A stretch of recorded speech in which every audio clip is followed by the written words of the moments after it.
हाँ जी दोस्तों, मैं हूँ आपका दोस्त and host Himanshu Mishra. Welcome in my YouTube channel we Yamaha coaching.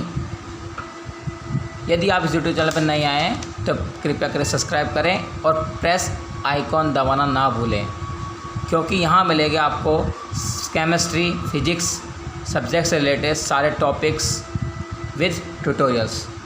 Thank you. और इस वीडियो को पूरा एंड तक देखें पूरी नॉलेज के लिए। आज स्टार्ट करते हैं केमिस्ट्री। हाँ जी दोस्तों, केमिस्ट्री क्या होता है?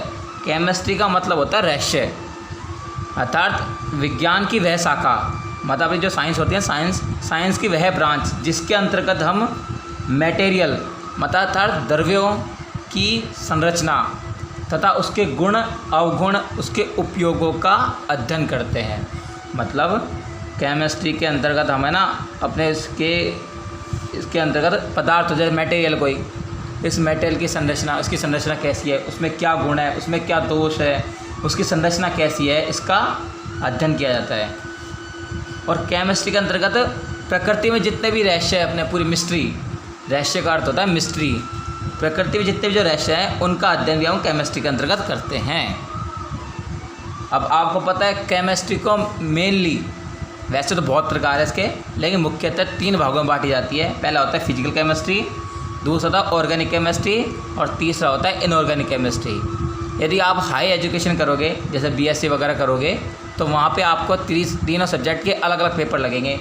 फिजिकल केमिस्ट्री का अलग लगता है, अपना ऑर्गेनिक केमिस्ट्री का अलग लगता है, इनऑर्गेनिक केमिस्ट्री का अलग लगता है।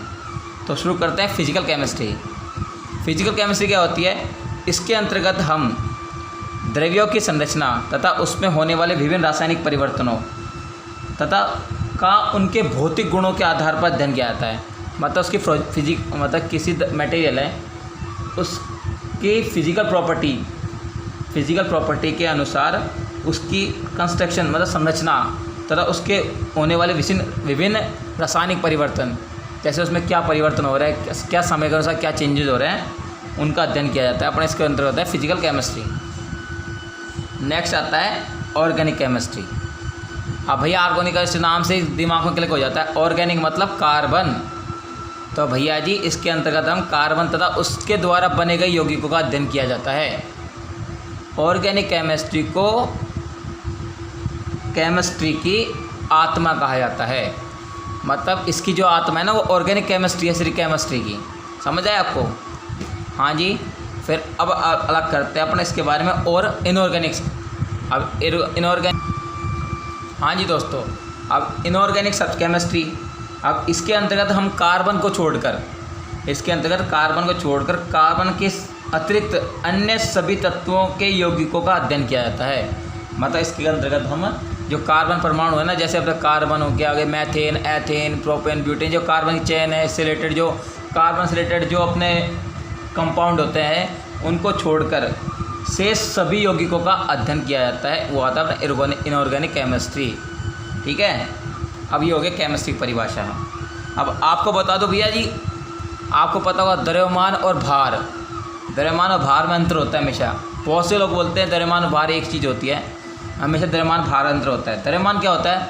द्रव्यमान होता है मास। किसी पदार्थ, यदि किसी मटेरियल है, उसमें उपस्थित मटेरियल में उपस्थित द्रव्य की मात्रा, मतलब उसमें कितना मटेरियल है, उसमें कितना मेटल है, उसकी जो मात्रा है ना, उसको द्रव्यमान कहते हैं। अब इसका अपने मात्रा क्या होता है? इसकी यूनिट होती है किलोग्राम। इसको हमेशा मेजरमेंट मास को किलोग्राम में करते हैं। ठीक है जी दोस्तों। उसके बाद आता है वेट। वेट क्या होता है? वेट होता है किसी पदार्थ में उपस्थित द्रव्य की मात्रा, अर्थात उस पदार्थ का द्रव्यमान। वह उस पदार्थ पर लगने वाले ग्रेविटेशनल एक्सेलरेशन मतलब गुरुत्वीय त्वरण के गुणनफल को उस पदार्थ का भार कहते हैं। क्या कहते हैं दोस्तों? भार, वेट। इसका मात्रक होता है न्यूटन। इसको शो करते हैं अपना एम से। ठीक है। अब दोस्तों, अब एम समझ आ गया तो कर लिया अपने। अब इसका फॉर्मूला क्या होता है? W = यहाँ पे W मतलब वेट, W = M मतलब मास, G मतलब गुरुत्वीय एक्सेलरेशन, ग्रेविटी त्वरण, सॉरी मतलब वही बात है यार दोस्तों, गुरुत्वीय त्वरण। अब गुरुत्वीय त्वरण की वैल्यू क्या होती है दोस्तों? गुरुत्वीय त्वरण की वैल्यू होती है 9.8 मीटर पर सेकंड स्क्वायर। ये मीटर पर सेकंड स्क्वायर यहाँ पे शो करता है कि ये त्वरण है, तो मतलब इसका अपना गुरुत्वीय त्वरण है, तो त्वरण की यूनिट क्या होती है एक्सेलरेशन की, वो होती है मीटर पर सेकंड स्क्वायर। तो ये भी त्वरण है इस प्रकार का, तो इसकी यूनिट तो होगी इसकी ये मीटर पर सेकंड स्क्वायर, बट इसकी जो वैल्यू है वो होती है 9.8, ठीक है 9.8। तो यहाँ पे W = m/g, मतलब किसी पदार्थ का यदि अपन को वेट निकालना है तो उसमें पदार्थ में कितना मास है और उसका कितना गुरुत्वीय त्वरण है, दोनों का यदि आपस में गुणा कर दिया जाए तो हमारा उसका वेट ज्ञात कर सकते हैं। ओके दोस्तों, इसके बाद हम बात करते हैं, हाँ जी दोस्तों, अब बात करते हैं परमाणु मतलब एटम। एटम क्या होता है? किसी पदार्थ का, यदि किसी मटेरियल का सबसे छोटा भाग, मतलब उसका सबसे छोटा पार्टिकल, उस का परमाणु कहलाता है। उस मतलब किसी पदार्थ, जैसे चौक है, ये चौक का चूरा कर देना, तो चौक के जो छोटे छोटे पार्टिकल होते हैं, जो अपने मिट्टी होती है, मिट्टी, उनको बोल सकते हैं परमाणु, ठीक है। और चौक पूरा एक अणु हो गया, ठीक है।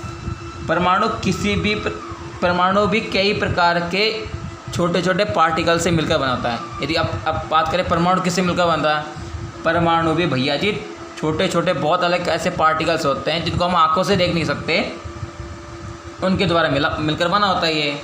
तो जैसे अपने कौन कौन से, जैसे इलेक्ट्रॉन हो गया, प्रोटॉन हो गया, न्यूट्रॉन हो गया, ठीक है जी दोस्तों।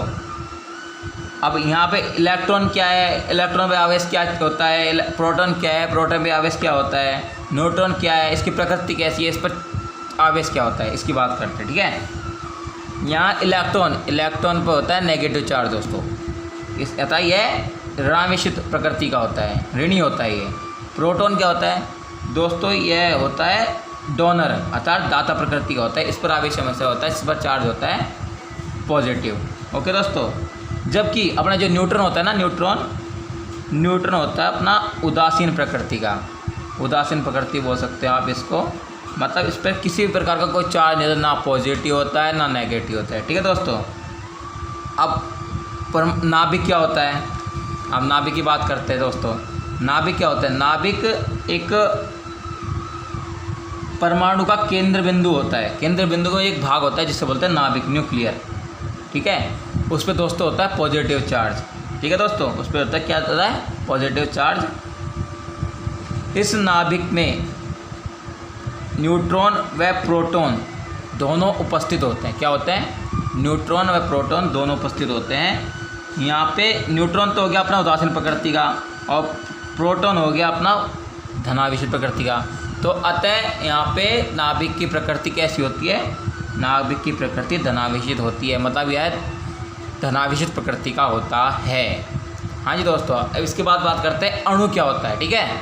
अब अणु क्या होता है, अणु 2 या 2 से अधिक परमाणु से मिलकर बना होता है, मतलब 2 या 2 से अधिक परमाणु जब आपस में मिलते हैं तो एक अणु का यौगिक का निर्माण करते हैं। किसका निर्माण करते हैं दोस्तों, मॉलिक्यूल, किसका निर्माण करते हैं, अणु या मतलब मॉलिक्यूल का। यहाँ पे अणु या परमाणु ना, परमाणु एक ही प्रकार के भी हो सकते हैं या विभिन्न प्रकार के भी हो सकते हैं, अर्थात जो अणु होता है ना अपना, वो एक प्रकार के परमाणु से मिलकर बना सकता है और एक अलग अलग प्रकृति के परमाणु से मिलकर बना सकता है, ठीक है। और यह एक सबसे किसी पदार्थ का यह भी एक छोटा सा कण होता है जो कि प्रकृति में स्वतंत्र अवस्था में पाया जाता है, मतलब यह किसी से कोई प्रकार की क्रिया नहीं करता है। तो ओके दोस्तों, थैंक यू पूरे वीडियो को देखने के लिए, थैंक यू सो मच। और वीडियो जानने के लिए इस यूट्यूब चैनल को सब्सक्राइब करें, the Yamaha coaching, subscribe this channel and press the bell icon. Thank you so much, मिलते हैं नेक्स्ट वीडियो के साथ। ओके दोस्तों, जय श्री राम।